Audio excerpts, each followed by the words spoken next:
Bonjour, c'est Benjamin et aujourd'hui nous allons parler de cheat meal, de rebonds et des différentes stratégies possibles pour mieux gérer une perte de poids. Je reçois souvent des questions sur ce sujet. Est-ce que je dois manger 100% du temps sainement? Est-ce qu'un cheat meal va ruiner mes efforts de perte de poids?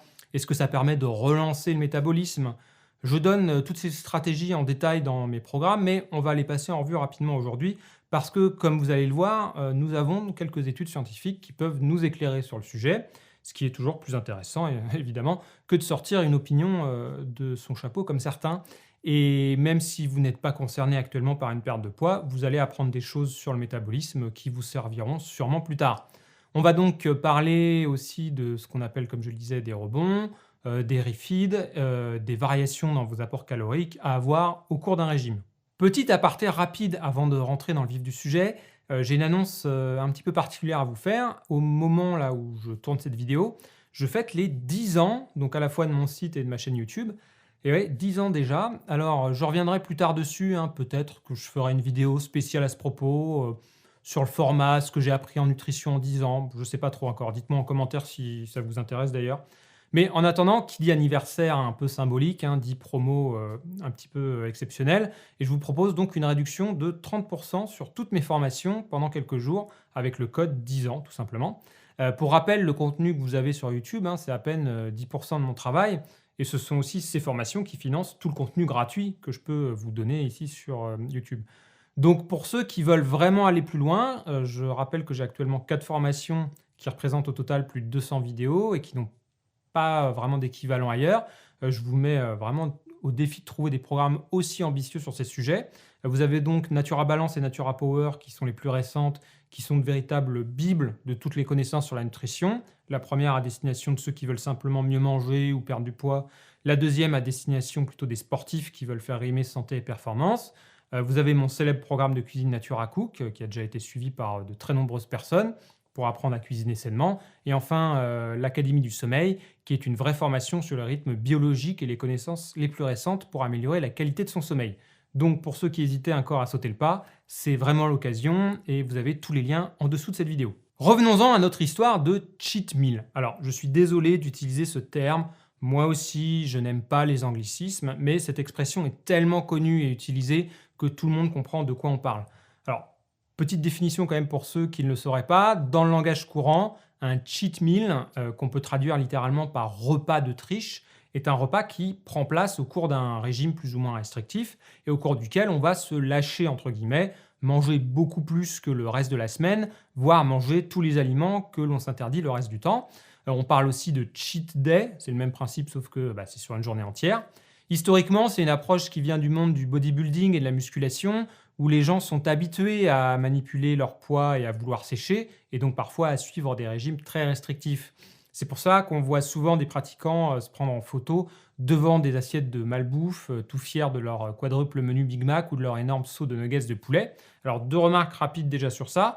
Au-delà de l'absurdité de faire la promotion de malbouffe, pour quelque raison que ce soit. D'une part, si vous prenez l'acteur Dwayne Johnson, célèbre sous le nom de The Rock, qui avait pris une photo qui avait beaucoup buzzé il y a quelques années de son cheat day consistant en une montagne de pancakes, 4 pizzas et 21 brownies, ce n'est pas parce que lui le fait et qu'il a un physique très musclé que c'est forcément recommandable. Et même si ça l'était, vous n'êtes pas lui. Vous n'êtes pas multimillionnaire avec votre coach privé, quelqu'un pour vous préparer tous vos repas le reste du temps, etc. Et d'autre part, avec l'apparition ces dernières années des influenceurs fitness sur Instagram surtout, on en a certains qui se prennent aussi en photo avec leur cheat meal, avec leur pizza, leur McDo et compagnie. Mais il faut toujours se rappeler que l'image sur les réseaux sociaux n'est pas forcément la réalité. Ces gens veulent souvent vous vendre l'idée qu'en suivant leur méthode, vous allez leur ressembler, et c'est beaucoup plus attirant si on vous dit que vous pourrez régulièrement vous gaver de toute cette malbouffe. Mais vous ne savez pas ce que cet influenceur fait dans la vraie vie pour avoir son physique. Ça se trouve, il ou elle s'affame complètement, ou fait 5 heures de sport tous les jours. Vous voyez, c'est la différence avec, par exemple, quelqu'un comme moi qui ne fait que vous proposer de l'information objective, scientifique et sourcée. Je ne suis pas là pour vous parler de moi ou me prendre en exemple. Donc gardez juste en tête que vous ne pouvez pas savoir si l'avis que vous vendent les gens sur les réseaux sociaux est la réalité. C'est exactement pareil que tous ces mecs ces dernières années qui veulent vous vendre des méthodes pour devenir riche rapidement en se filmant devant des voitures de luxe qu'ils ont en fait louées pour 30 minutes au garage du coin juste avant. Moi, je pense que la question, elle est vite répondue. À partir de là, est-ce qu'il faut mettre entièrement ce concept à la poubelle? Oui et non. Oui pour l'expression cheat meal et le côté malbouffe. Non, car une forme de rebond calorique peut faire partie d'une stratégie intelligente de perte de poids. Mettons donc déjà de côté ce terme de cheat meal qui personnellement m'insupporte, au-delà de l'anglicisme. Comme je le disais, on peut le traduire par repas de triche. Mais vous trichez par rapport à quoi exactement? Par rapport aux bonnes habitudes que vous essayez de mettre en place le reste du temps pour manger plus sainement? En général, on triche quand on est dans une compétition par rapport à d'autres. Mais là, vous êtes en compétition par rapport à qui? Par rapport à vous-même? C'est un raisonnement qui peut poser problème, parce que ces relations conflictuelles avec son propre corps peuvent amener à des troubles du comportement alimentaire, ce qui est renforcé si vous voyez tous les jours sur Instagram des adeptes du fitness qui ont le corps que vous voulez avoir et qui se prennent en photo avec de la malbouffe, comme je le disais. Ça peut être très frustrant pour vous et aggraver la situation. On le sait d'ailleurs aujourd'hui que les réseaux sociaux augmentent les TCA, les troubles du comportement alimentaire. Ça commence à être bien documenté dans les revues de psychologie. Et pour finir, est-ce qu'il n'y a pas un problème dans votre alimentation quotidienne si vous ressentez le besoin périodique de craquer et de vous gaver de junk food? Comme je vais vous le dire dans un instant, même si vous mangez plus certains jours, il faut que cela reste avec les mêmes aliments. Mais le problème dans l'utilisation de cette expression de cheat meal, c'est que forcément elle a une connotation négative, vous l'associez au fait de manger des aliments vus comme mauvais entre guillemets, et donc vous vous gavez d'aliments que vous considérez comme mauvais, je le disais, vous vous sentez éventuellement mal, en dissonance cognitive, vous vous en voulez après, et c'est là aussi un facteur de risque des TCA. Donc laissons tomber définitivement cette expression de cheat meal. À partir de là, est-ce que si vous suivez une alimentation pour perdre du poids, il y a des stratégies qui peuvent être intéressantes pour être plus efficaces? Parlons tout d'abord de la qualité de l'alimentation. Si vous me suivez, vous savez que je défends avant tout une alimentation à base de produits bruts qui évite au maximum les produits ultra transformés, et ce, quels que soient vos objectifs, santé, perte de poids, sportif, etc. Je ne vais pas reprendre ici ce que j'ai déjà expliqué en long, en large et en travers dans de nombreuses vidéos, dans mes formations aussi, mais juste pour rappel, les produits transformés et ultra transformés sont un facteur majeur dans l'explosion de l'obésité. Pour des raisons économiques et géographiques, ils sont peu chers et disponibles facilement partout, à toute heure, et pour des raisons physiologiques, notre cerveau est très attiré par les produits très caloriques, à la fois riches en gras, en sucre, en sel, et nous poussera à en consommer. On commence à avoir de très bonnes études qui montrent clairement que face au même type de repas, en termes de macronutriments, etc., on aura tendance à manger beaucoup plus de calories de la version ultra transformée, et notre cerveau enregistre tous les signaux externes associés à ces produits, publicité, odeur, lieu, et nous poussera donc à les consommer dès qu'on est à nouveau exposé à ces signaux. Ce qui fait qu'au final, si vous faites un cheat meal de malbouffe, vous réveillez ces signaux dans votre cerveau, il peut à nouveau enregistrer que ces produits sont hypercaloriques et vous augmentez les risques d'en avoir envie le reste de la semaine, d'avoir une soudaine fringale à la vue d'une pub dans la rue par exemple, et donc soit de craquer de plus en plus souvent et de ruiner totalement votre perte de poids, soit de garder le contrôle via une restriction cognitive de plus en plus forte qui sera lourde à supporter psychologiquement. Pour toutes ces raisons, même si augmenter ses calories certains jours peut avoir son intérêt, il ne faut absolument pas le faire via de la junk food et des produits ultra transformés. À partir de là, comment aborder intelligemment une perte de poids?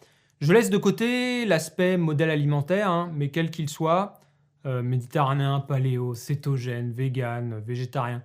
Si vous voulez perdre du poids, il faut un déficit calorique, manger moins que vos dépenses, il n'y a aucune discussion là-dessus, quoi qu'en disent certains.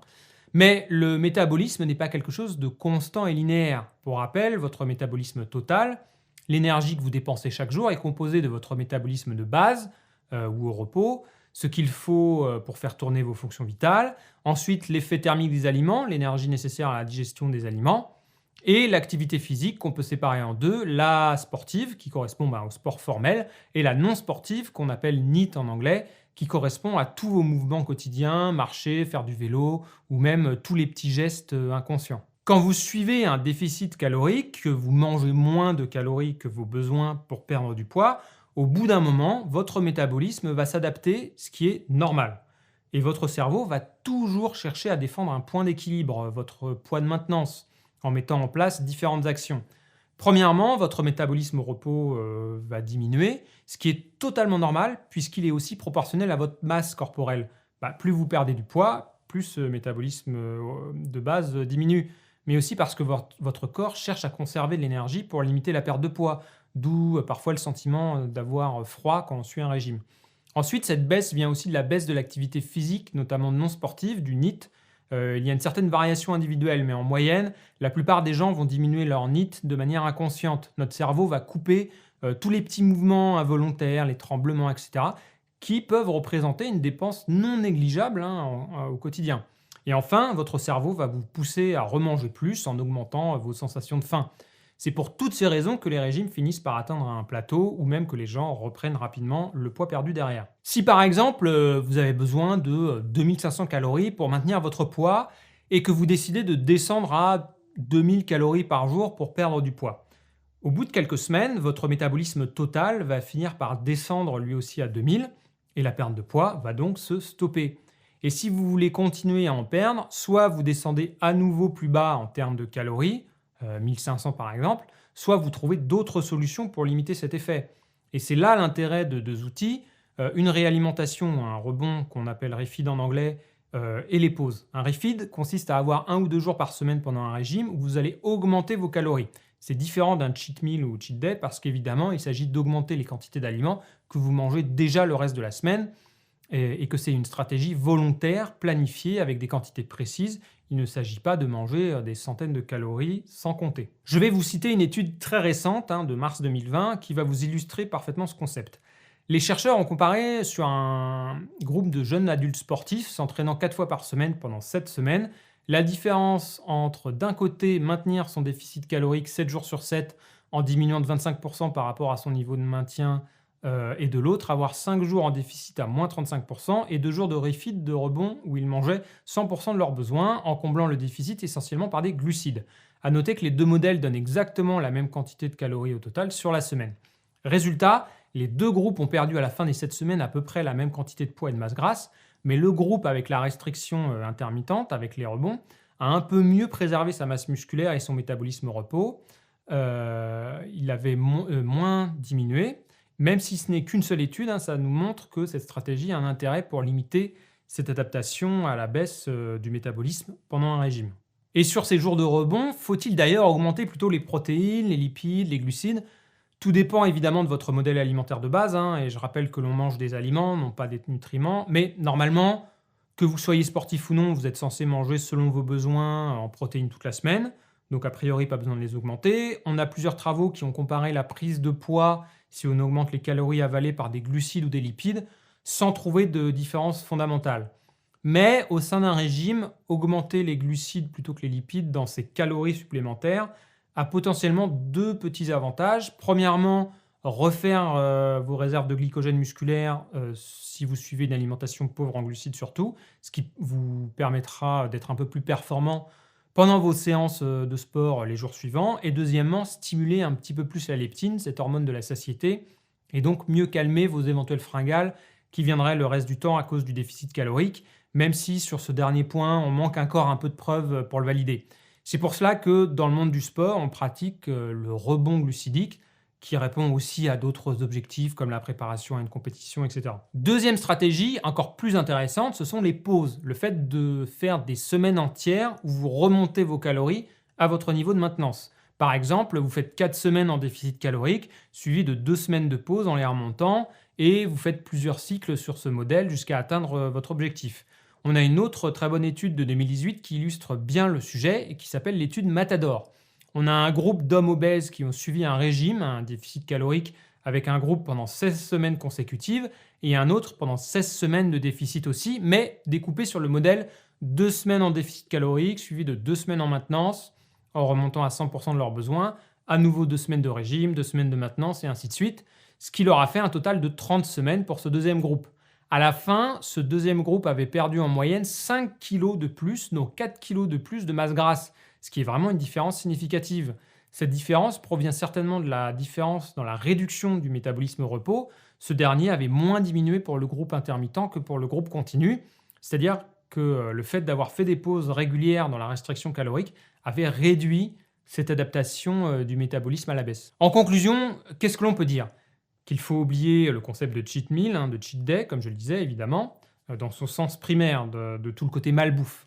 Quels que soient vos objectifs, bien manger passe d'abord par une alimentation à base de produits bruts, sachant qu'en plus, si vous êtes en déficit calorique, c'est le meilleur moyen de diminuer les fringales, car une alimentation riche notamment en végétaux, en protéines, en fibres, sera bien plus rassasiante. Et ensuite, vous pouvez planifier intelligemment de manger un peu plus, 1 ou 2 jours par semaine, pendant une phase de déficit calorique, sachant qu'évidemment, il faut qu'au total sur la semaine, vous restiez en déficit. Sinon, vous ne perdrez pas de poids. Et également, faire des semaines de pause dans ce déficit pour limiter au maximum la baisse du métabolisme, sachant qu'il y a évidemment d'autres facteurs à prendre en compte.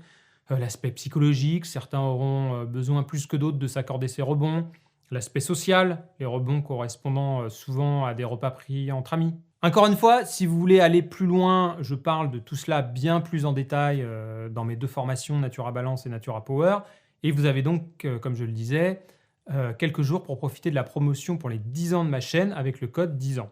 On se retrouve la prochaine fois pour analyser d'autres idées reçues en nutrition. En attendant, prenez soin de vous et je vous dis à très vite.